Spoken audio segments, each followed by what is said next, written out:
Good morning students and welcome to my SST class. So today we will discuss the chapter 2 of Democratic Republics, that is the Federalism.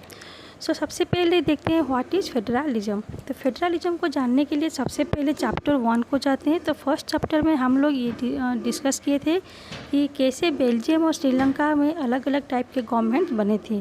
तो सबसे पहले Belgium को लो तो वहाँ पे जो था सेंट्रल गवर्नमेंट पावर में थे। उसके बाद सेंट्रल गवर्नमेंट का कुछ पावर्स जो था वो रीजनल गवर्नमेंट्स को ट्रांसफ़र किया गया।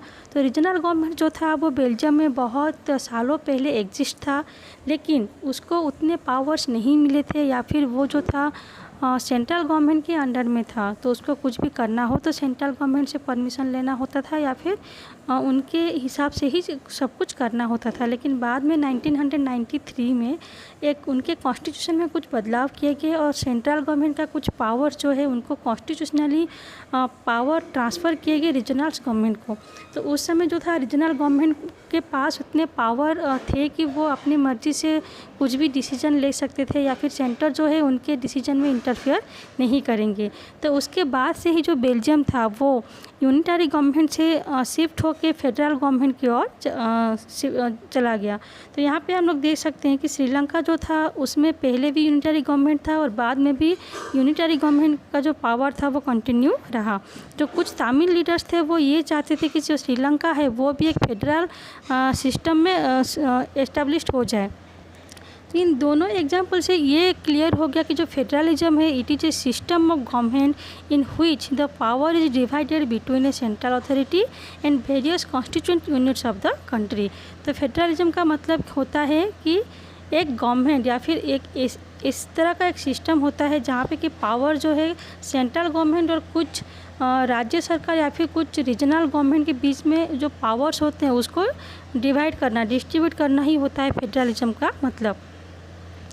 तो हम देखा जाए तो एक फेडरेशन में जो है 2 लेवल के गवर्नमेंट होते हैं, 2 टाइप के गवर्नमेंट्स होते हैं। तो one is the government for the entire country that is usually responsible for a few subjects of common national interest. तो दो टाइप के गवर्नमेंट जो कि एक पूरे एंटायर कंट्री के लिए जो कि देश के हित के लिए या फिर पूरे देश के लिए क्या सही है क्या गलत उसके ऊपर डिसीजन लेता है, और एक जो है तो है वो स्टेट गवर्नमेंट या फिर जो रीजनल गवर्नमेंट्स होते हैं उनके बीच उनके ऊपर जो होता है वो ये देखते हैं कि जो उनका जो स्टेट है या फिर जो डिस्ट्रिक्ट है या फिर जो भी कॉन्स्टिट्यूशनल एरिया है उसको कैसे ठीक से चलाया जाए उसके ऊपर उनका पावर रहता है।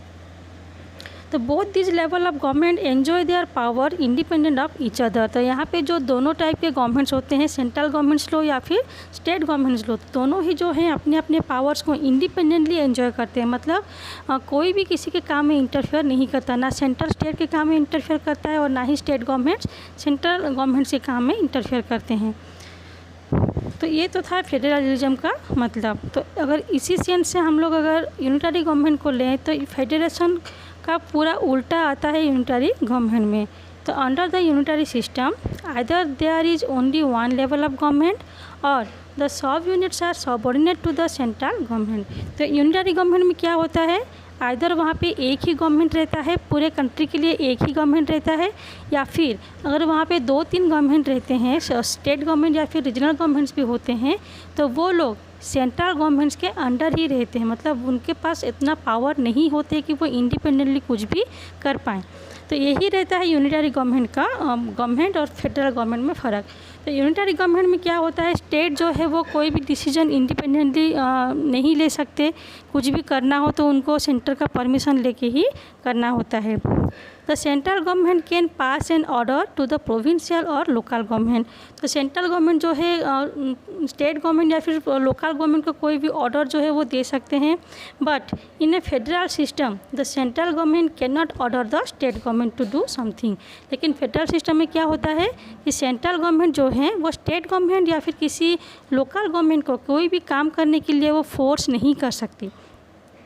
The state government has power of its own for which it is not answerable to the central government। तो स्टेट गवर्नमेंट के पास अपना पावर खुद होता है। वो जो कोई भी डिसीजन लेते हैं वो खुद ले सकते हैं।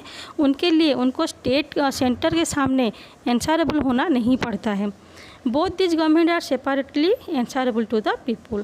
तो फेडरल सिस्टम में क्या होता है, सेंट्रल गवर्नमेंट जो है वो अलग से एंसरेबल होते हैं पीपुल को, लोगों को, और स्टेट गवर्नमेंट जो हैं वो लोगों को अलग से एंसरेबल होते हैं।